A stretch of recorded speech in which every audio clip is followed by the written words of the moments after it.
Hello दोस्तों, स्वागत है आपका इस नई वीडियो में। दोस्तों, आज हम उत्तराखंड सामान्य ज्ञान से संबंधित कुछ महत्वपूर्ण प्रश्न लेकर के आपके समक्ष उपस्थित हुए हैं।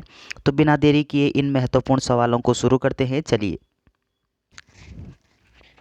इस वीडियो का पहला प्रश्न है, किसने 13 अप्रैल को गढ़वाल दिवस मनाने की घोषणा की थी। तो दोस्तों, ये आपको बताना है कि किसने 13 अप्रैल को गढ़वाल दिवस मनाने की घोषणा किसके द्वारा की गई थी। ये बताना है आपको। ऑप्शन ए है मोतीलाल नेहरू, ऑप्शन बी है महात्मा गांधी, ऑप्शन सी है जवाहरलाल नेहरू, ऑप्शन डी है डी पांडे। तो इस प्रश्न का सही उत्तर बताना है कि 23 अप्रैल को गढ़वाल दिवस मनाने की घोषणा किसके द्वारा की गई है। इस प्रश्न का सही उत्तर क्या होगा। आपका सही जवाब होगा मोतीलाल नेहरू। तो मोतीलाल नेहरू के द्वारा किया गया है। ऑप्शन ए यहाँ पे सही दिया गया है। अगला सवाल है, किस्सा खानी बाजार का संबंध किससे है। तो आपको बताना है कि किस्सा खानी बाजार का संबंध किससे है। ऑप्शन ए है डांडी मार्च से, ऑप्शन बी है पेशावर कांड से, ऑप्शन सी है डोरलापाल की आंदोलन से, ऑप्शन डी है इनमें से कोई नहीं। तो इस प्रश्न का सही उत्तर बताना है आपको कि किस्सा खानी बाजार का संबंध किससे है। आपका सही आंसर होगा पेशावर कांड से। ऑप्शन बी यहाँ पे सही दिया गया है। अगला सवाल है, दांडी यात्रा की शुरुआत निम्न में से की गई। तो दांडी यात्रा की शुरुआत कब की गई है, ये बताना है आपको। ऑप्शन ए है 12 मार्च 1930 को, ऑप्शन बी है 21 अप्रैल 1930 को, ऑप्शन सी है 25 अप्रैल 1930 को, ऑप्शन डी है इनमें से कोई नहीं। तो इस प्रश्न का सही उत्तर क्या होना चाहिए कि दांडी मार्च की शुरुआत कब होती है। आपका सही आंसर होगा 12 मार्च 1930 को दांडी मार्च की शुरुआत होती है। ऑप्शन ए यहाँ पे सही दिया गया है। अगला सवाल है, दांडी मार्च यात्रा में उत्तराखंड से कितने सत्याग्रही थे। तो आपको बताना है कि दांडी मार्च 12 मार्च 1930 को शुरू होता है। तो उत्तराखंड से इस यात्रा में, इस दांडी यात्रा में कितने लोग थे, ये बताना है आपको। ऑप्शन ए है 2 लोग, ऑप्शन बी है 4 लोग, ऑप्शन सी है 3 लोग, ऑप्शन डी है 5 लोग। तो इस प्रश्न का सही उत्तर क्या होना चाहिए कि उत्तराखंड से कुल कितने लोग थे। आपका सही जवाब होगा 3 लोग। अगला सवाल है कि उत्तराखंड से दांडी मार्च यात्रा में सम्मिलित सत्याग्रही थे। तो आपको बताना है कि उत्तराखंड से दांडी मार्च में कौन सम्मिलित हुए थे। ऑप्शन ए है ज्योतिराम कांडपाल, ऑप्शन बी है वीर खड़क बहादुर सिंह, ऑप्शन सी है भैरव दत्त जोशी, ऑप्शन डी है उपरोक्त सभी। तो इस प्रश्न का सही उत्तर क्या होना चाहिए कि दांडी मार्च में उत्तराखंड से 3 लोग कौन कौन थे। तो आपका सही जवाब होगा उपरोक्त सभी। तो ये तीनों व्यक्ति ये महात्मा गांधी की दांडी यात्रा में इन्होंने क्या किया था, भाग लिया था। ऑप्शन डी यहाँ पे सही दिया गया है। अगला सवाल है कि देघाट यानी देघाट किस जगह पर पड़ता है। आप बोलोगे अल्मोड़ा में। तो देघाट अल्मोड़ा में उद्योग मंदिर आश्रम की स्थापना किसने की थी।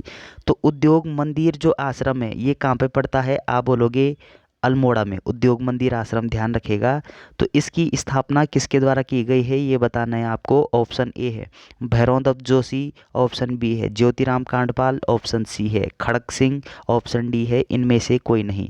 तो इस प्रश्न का सही उत्तर क्या होना चाहिए कि देघाट यानी देघाट अल्मोड़ा में पड़ता ही एक जगह, उसमें क्या है कि उद्योग मंदिर आश्रम है।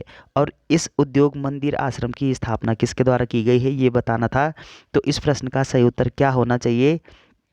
आपका सही जवाब होगा ज्योतिराम कांडपाल। तो ज्योतिराम कांडपाल के द्वारा क्या किया गया है, इस उद्योग मंदिर आश्रम की स्थापना की गई है। ऑप्शन बी यहाँ पे सही दिया गया है। अगला सवाल है, दांडी यात्रा कितने दिनों में पूरी हुई थी। तो आपको बताना है कि दांडी यात्रा ये कितने दिनों में पूरी हुई थी। तो ऑप्शन ए है 20 दिन, ऑप्शन बी है 22 दिन, ऑप्शन सी है 24 दिन, ऑप्शन डी है 25 दिन। तो इस प्रश्न का सही उत्तर बताना है आपको कि ये दांडी जो यात्रा है ये पूरी कितने दिनों में हुई थी। तो आपका सही जवाब होगा 24 दिन में। तो दांडी यात्रा मात्र में कुल कितने दिन लगे थे, यात्रा में कितने दिन लगे थे। तो आप बोलोगे 24 दिन लगे थे। मात्र 24 दिन में ये यात्रा क्या हो गई थी, पूरी हो गई थी। ऑप्शन सी यहाँ पे सही दिया गया है। अगला सवाल है कि कुमाऊं में टमटा सुधार सभा का गठन किया गया। तो कुमाऊं में टमटा सुधार सभा का गठन कब हुआ, किस वर्ष में हुआ, ये बताना है आपको। ऑप्शन ए है 1903 में, ऑप्शन बी है 1905 में, ऑप्शन सी है 1907 में, ऑप्शन डी है 1908 में। तो इस प्रश्न का सही उत्तर क्या होना चाहिए कि कुमाऊं में टमटा सुधार सभा का गठन वर्ष 1905 में होता है। ऑप्शन बी यहाँ पे सही दिया गया है। अगला सवाल है, हरिप्रसाद टमटा ने दलितों के लिए शिल्पकार शब्द का प्रयोग कब किया था। तो ये बताना है आपको कि हरिप्रसाद टमटा जी ने दलितों के लिए शिल्पकार शब्द का प्रयोग सर्वप्रथम कब किया गया था। ऑप्शन ए है 1911 में, ऑप्शन बी है 1912 में, ऑप्शन सी है 1913 में, ऑप्शन डी है 1915 में।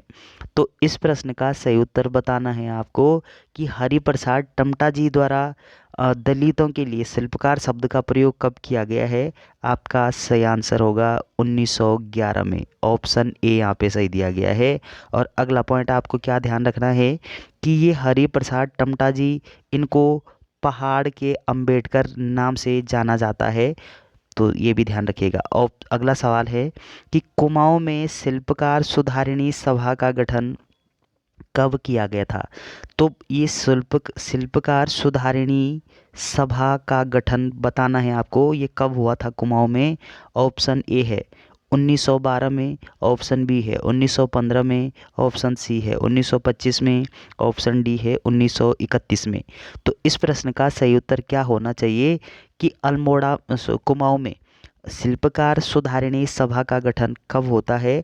आपका सही आंसर होगा वर्ष 1931 में। ऑप्शन डी यहाँ पे सही दिया गया है।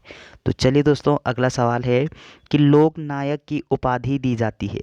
तो लोक नायक की उपाधि ये किसको दी जाती है, ये बताना है आपको। ऑप्शन ए है B D Pandey, option A है B D Pandey, option B है हरगोविंद पंत, ऑप्शन सी है जयानंद भारती, ऑप्शन डी है राम सिंह धोनी। तो इस प्रश्न का सही उत्तर बताना है आपको कि लोकनायक की उपाधि दी जाती है। तो लोकनायक की उपाधि किसको दी जाती है। आपका सही आंसर होगा हरगोविंद पंत को। तो हरगोविंद पंत को यहाँ पे लोकनायक की उपाधि दी जाती है। ऑप्शन बी यहाँ पे सही दिया गया है। अगला सवाल है, लैंसडाउन में अमन सभा की स्थापना हुई। तो आपको बताना है कि अमन सभा की स्थापना कहाँ पे होती है। आप बोलोगे पौड़ी के लैंसडाउन में होती है। कब हुई थी। ऑप्शन ए है 1920 में, ऑप्शन बी है 1928 में, ऑप्शन सी है 1930 में, ऑप्शन डी है 1932 में। तो इस प्रश्न का सही उत्तर क्या होना चाहिए कि अमन सभा की स्थापना ये 1930 में पौड़ी के लैंसडाउन में होती है। ऑप्शन सी यहाँ पे सही दिया गया है। अगला सवाल है कि गुजरात धरासणा के नमक डिपो में राज्य के किस व्यक्ति ने सरोजनीय नायडू के साथ धरना दिया था। तो ये बताना है आपको कि गुजरात धरासणा के नमक डिपो में उत्तराखंड के किस व्यक्ति ने सरोजनीय नायडू के साथ धरना दिया था। ऑप्शन ए है शांतिलाल त्रिवेदी, ऑप्शन बी है ज्योतिराम कांडपाल, ऑप्शन सी है राय बहादुर, ऑप्शन डी है मोहन सिंह मेहता। तो इस प्रश्न का सही उत्तर बताना है आपको। तो आपका सही आंसर क्या होगा। आपका सही आंसर होगा ज्योतिराम कांडपाल ने। ऑप्शन बी यहाँ पे सही दिया गया है। तो ज्योतिराम कांडपाल जी के द्वारा क्या किया गया है कि गुजरात धरासणा के नमक डिपो में उत्तराखंड से ये एक व्यक्ति थे जिन्होंने सरोजनी नायडू के साथ धरना दिया था। ऑप्शन बी यहाँ पे सही दिया गया है। अगला सवाल है, निम्न में से कौन सी घटना किस्सा खानी बाजार से संबंधित थी। तो किस्सा खानी बाजार से संबंधित कौन सी घटना थी ये आपको बताना है। ऑप्शन ए है पेशावर कांड, ऑप्शन बी है कुल्ली बेगार, ऑप्शन सी है काकोरी कांड, ऑप्शन डी है ऊटी बैंक। तो इस प्रश्न का सही उत्तर बताना है आपको। तो इस प्रश्न का सही उत्तर क्या होना चाहिए। आपका सही जवाब होगा कि ये किस्सा खानी बाजार की जो घटना है ये किससे संबंधित होती है। आप बोलोगे पेशावर कांड से संबंधित होती है। ऑप्शन ए यहाँ पे सही दिया गया है। अगला सवाल है कि गांधी जी ने गढ़वाल से कब व्यक्तिगत सत्याग्रह से प्रतिबंध हटाया था। तो ये बताना है आपको कि महात्मा गांधी जी के द्वारा गढ़वाल से अपना जो सत्याग्रह वो कब प्रतिबंध वहाँ से हटा दिया गया है। ऑप्शन ए है फरवरी 1941 में, ऑप्शन बी है फरवरी 1940 में, ऑप्शन सी है फरवरी 1940 में, ऑप्शन डी है फरवरी 1943 में। तो इस प्रश्न का सही उत्तर बताना है आपको। तो आपका सही जवाब होगा फरवरी 1941 में। तो 1941 में क्या किया गया है कि गांधी जी ने गढ़वाल से अपना जो सत्याग्रह है उस पर प्रतिबंध हटाया था।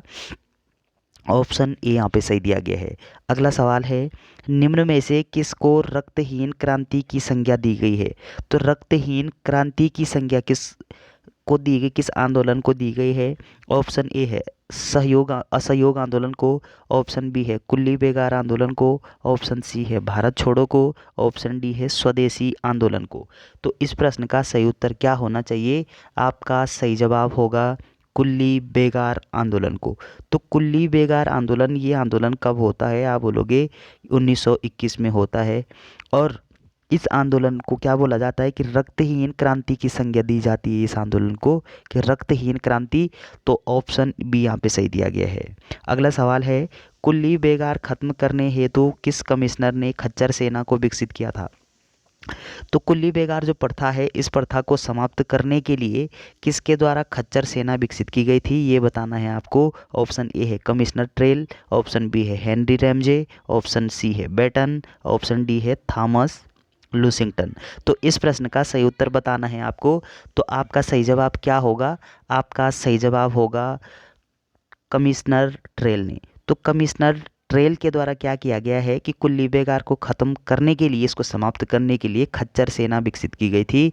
किसने? कमिश्नर ट्रेल के द्वारा किया गया। ऑप्शन ए यहाँ पे सही दिया गया है। अगला सवाल है, कमिश्नर ट्रेल द्वारा खच्चर सेना को कब विकसित किया गया? तो अगला सवाल है आपके लिए कि कमिश्नर ट्रेल के द्वारा क्या किया गया था कि कुल्ली बेगार को समाप्त करने के लिए खच्चर सेना विकसित की गई थी, लेकिन कब विकसित की गई थी ये बताना है आपको। ऑप्शन ए है 1819 को, ऑप्शन बी है 1820 को, ऑप्शन सी है 1822 को, ऑप्शन डी है इनमें से कोई नहीं। तो इस प्रश्न का सही उत्तर क्या होना चाहिए कि सन 1822 को क्या करते हैं कि कमिश्नर ट्रेल ये खच्चर सेना विकसित करते हैं। क्यों करते हैं विकसित? कुल्ली बेगार को खत्म करने के उद्देश्य से क्या किया जाता है इनके द्वारा कि खच्चर सेना विकसित की जाती है 1822 में। ऑप्शन सी यहाँ पे सही दिया गया है। अगला सवाल है कि किस वर्ष अंग्रेज यात्री पिलग्रिम को अल्मोड़ा से सोमेश्वर के बीच कुल्ली नहीं मिले? तो ये बताना है आपको कि अंग्रेजों को किस वर्ष कुल्ली नहीं मिले थे अल्मोड़ा से सोमेश्वर के बीच में। ऑप्शन ए है 1822, ऑप्शन बी है 1844, ऑप्शन सी है 1845, ऑप्शन डी है 1850। तो इस प्रश्न का सही उत्तर क्या होना चाहिए आपके हिसाब से? तो आपका सही जवाब होगा, आपका सही जवाब क्या होना चाहिए? आपका सही जवाब होगा ऑप्शन नंबर डी। तो ऑप्शन डी यानी 1850 को सेना नहीं मिली थी।